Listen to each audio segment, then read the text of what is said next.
Hello, what's up mga kabos idol? Welcome to Jeans Vlog. At for today's video, ang pag-uusapan natin ay about sa kung ano ang dapat na mindset natin ng mga baguhan pa lang dito sa YouTube at mga small YouTuber pa lang. At kung may chance na ba na kumita dito sa YouTube kahit small YouTuber ka pa lang.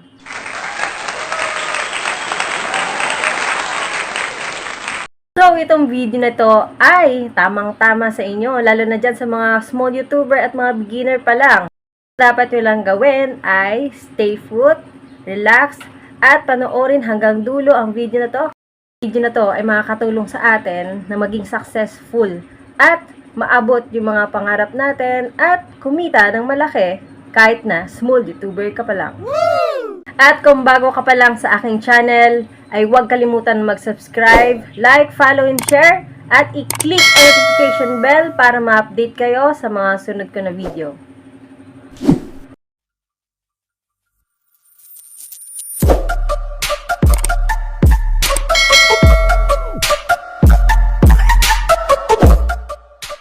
So, for today's video, gaya nga ng sabi ko kanina, ano ba dapat talaga yung mindset natin dito? Ngayong pinasok natin ang buhay ng pag-YouTube, ng pag-vlog. So, para sa akin, gusto ko lang share kasi dito sa pag-vlog ay hindi pwede na maghatakan tayo dito pababa. So, lagi ko sinasabi, hatakan tayo pataas. Wow! Papunta sa success. No? Sana Yung mindset natin dapat dito ay wag natin i-mind kung ano yung sasabihin ng mga tao dyan na negative sa atin. So, hayaan na lang natin sila. Kasi isipin na lang natin na yung mga sikat nga na mga YouTuber ay nagkakaroon ng bashers na marami na silang followers, sikat na sila. Diba? Tayo pa kaya na nagsisimula pa lang at mga small YouTuber pa lang. Diba? So, dapat, lagi nating isipin na positive tayo. Hayaan natin kung ano may yung mga tao na yung hindi willing na suportahan tayo, na ayaw maging masaya sa nakikita nila na success sa atin. So, hayaan na lang natin sila. Dapat yung mindset natin dito ay yung goal. Goal natin. Kung ano yung pangarap natin, kung ano yung mga gusto nating gawin in the future, kung ano yung gusto natin na mangyari, 'di ba? Papunta tayo sa success. So dapat focus natin doon lang tayo. Wag na natin silang isipin. So dapat ang mindset natin dito, papaano tayo kikita, papaano tayo yaman, papaano tayo umunlad. No, ganun po. Tapos po, para sa akin, tulad ko na sobrang hirap talaga kasi ako lang talaga. Dito ako nag-video, ako lahat, ako nag-i-edit. Talaga from the start ko, nakita nyo pa talaga yung mga video ko dati na mga old videos ko. Wala pa masyadong ka-effort. Hindi, charot lang. I mean, hindi pa masyado ganun. Okay, kasi hindi ko pa talaga masabi na sobrang galing ko na. May mga times talaga pag nakikita ko na yung mga video ko, pag na-upload ko na, ay may mali pa din pala, akala ko okay na. So talaga hindi mo pa pwedeng sabihin na magaling ka na. Kasi may mga part pa talaga na hindi natin ma-perfect. Pero ang maganda doon kasi lagi tayong nagtatry, no? Lagi tayong nagle-learn sa mga mistakes natin. So dapat ganun po ang lagi nating mindset. Na kung magkamali man tayo, edi ulitin natin. Ulit-ulit lang. Ulit-ulit lang. Hanggang sa magaling na tayo. In the future, magiging okay na din yung lahat. Tapos po, pagka sample niyan, small YouTuber ka pa lang. So iniisip mo, ano ba yan? Wala masyadong nanonood, wala masyadong nagla-like. Di ba parang alam niyo po, nakaka-stress din kaya pag gano'n na, wala man lang nanonood, na parang walang nagkakagusto sa mga, mga video ko. Ano ba yun? Ano bang kulang? Kapalit-palit ba ako? What? Ganun. Charot. Hindi po, iisipin mo talaga kung ano yung kulang doon sa mga nagawa mo, bakit hindi ka pinapanood ng mga tao. So, dapat pag-isipan mo talaga mabuti yon. At, wag mong ika-bahala, ika-depress. Kasi, dahil nagsisimula pa lang tayo eh. So, dapat, hindi natin dapat isipin na agad-agad may manonood sa atin na madami. Kasi, nag-start pa lang tayo. So, dapat, paunti-unti lang. Kasi, ang pangit naman noon na gusto natin talaga na biglaan mga tayo, 'di ba? Lalo na nagsisimula ka pa lang. So dapat yung mindset mo diyan ay marunong tayo mag-antay, be patient. Antay lang tayo, paunti-unti lang. Saan ba tayo mapupunta? 'Di ba? Edi doon din naman tayo mapupunta sa goal na gusto nating maabot, 'di ba po? Katulad niyan, pag gusto mo na yung niche na content na gusto mong gawin, same sa akin. Ito yung gusto kong gawin, mag-share ng mga ideas, mga tips, at kung ano nakaka-inspired, at mga personal ko na mga naranasan, gusto kong i-share sa inyo kasi gusto ko lahat tayo dito umangat. So, ganun din sa inyo, ang gawin nyo po, kung ano sa tingin nyo na happy kayo, at kung ano sa tingin nyo na mas komportable kayo, hindi doon kayo. Kasi, ang hirap ng hindi mo gusto yung ginagawa mo. So, doon ka lang, no? Tapos po, katulad niyan, small YouTuber ka pa lang, nag-start ka pa lang. So, dapat yung gawin natin, yung mga videos na gagawin natin, yung mga viewers natin, ay sigurado na dapat may matutunan sila, dapat hindi boring, dapat may mga learn sila sa'yo, may makuha silang idea, o di kaya entertainment. Kung magaling ka magpatawa, di magpatawa ka. Kung magaling ka about sa mga art, gawin mo. Lahat ng gusto mong gawin dito, walang problema yun. Basta, kung ano yung mga bagay na nakapagpapasaya sa'yo at sa tingin mo na papunta ka dun sa success na goal mo, gawin nyo po. Isa pa po, ang maganda dito po kasi, alam mo yung paunti-unti nagle-learn ka. Paunti-unti nararamdaman mo sa sarili mo na may nag-i-improve sa'yo. Ganun talaga yung maganda dito. At the same time, yun nga, nagkakaroon ka ng learning, tapos at the same time, in the future, kikita ka pa, di ba po? So, ito naman maganda dito. Gaya nga nasabi ko, kung pag-YouTube, ito pagbablog ay real job na talaga siya.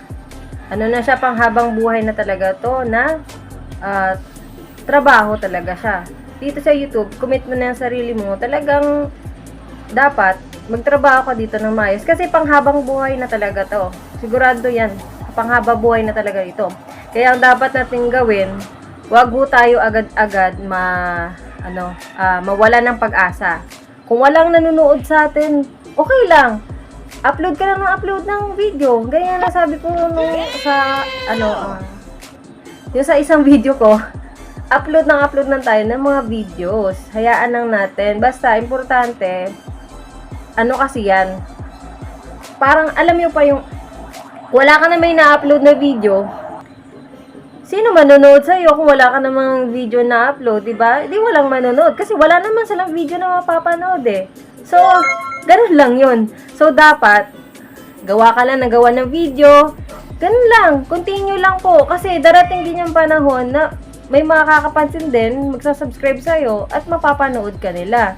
At the same time, gagawa ka din, kumilos ka din na humingi ka din ng help sa mga friends mo, sa mga katrabaho mo, huwag kang mahiya kasi ang pagbablog dito, halos lahat dito, sorry sa word, pero halos lahat dito makakapal ang mukha. Ganun dapat dito kasi bawal yung hiya-hiya dito. Kasi paano ka harap sa camera kung mahiyain ka, habang nagsasalita ka nun, ganun ka. Hindi ka makakapag-concentrate ng maayos kasi mahiyain ka.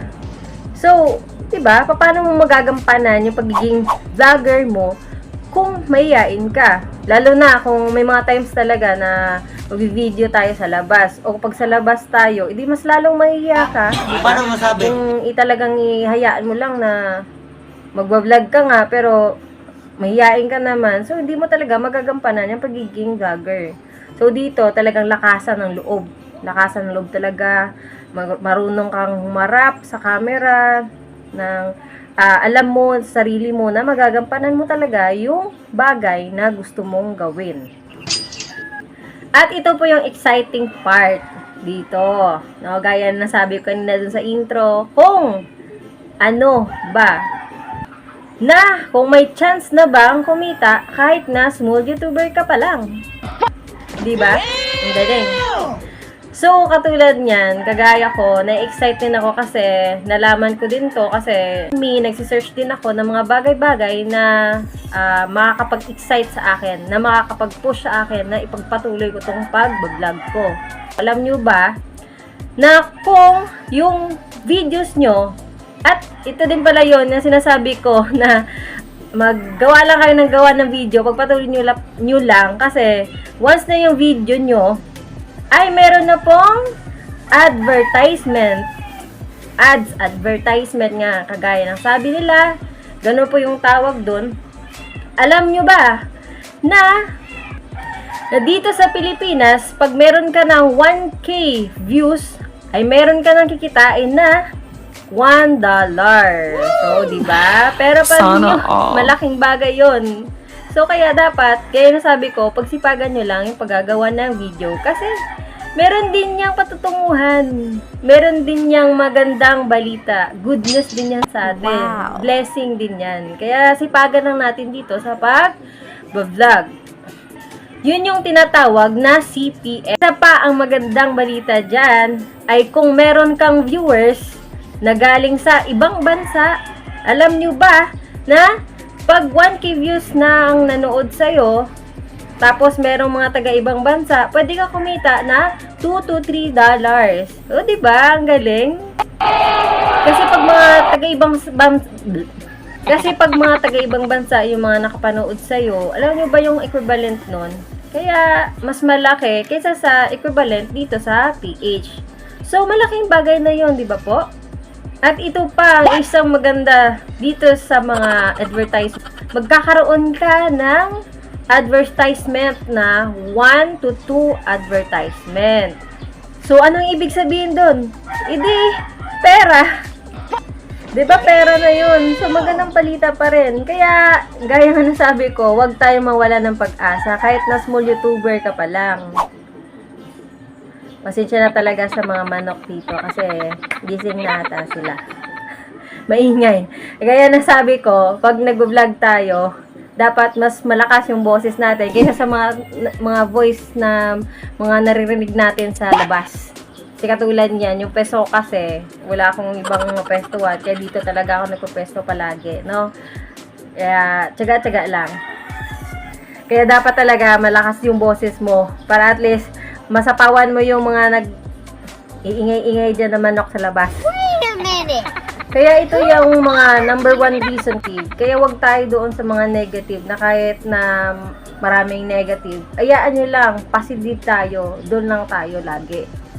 Yun din naman yung mahalaga na makakapag-share tayo ng mga ideas na kung saan pwedeng kumita yung mga tao na kababayan natin.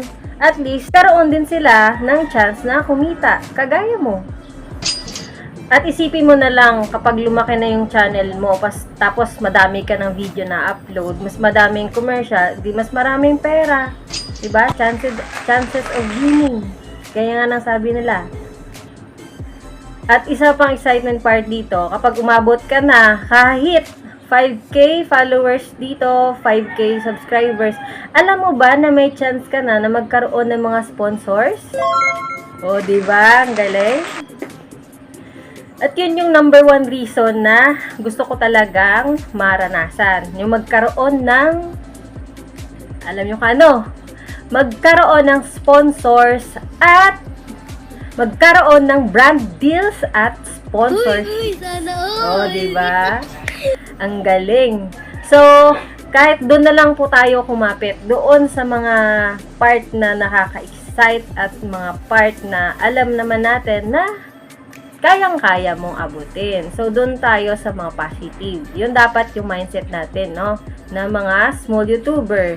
Huwag tayong mawala ng pag-asa kasi gaya nga ng kasabihan, habang may buhay, may pag-asa. Paano masabi? O, diba? So, ayun lang po. Sana kahit papano, meron kayong natutunan sa ating topic ngayon. Kasi, gaya nga nasabi ko, gusto ko lahat tayo aangat. Kaya kung ano man yung mga naranasan ko ngayon, gusto kong i-share sa inyo kasi para makakuha din kayo ng idea na ganoon pala dapat. At bago din magtapos ang lahat, gusto ko lang pasalamatan yung mga supporters natin dyan na sina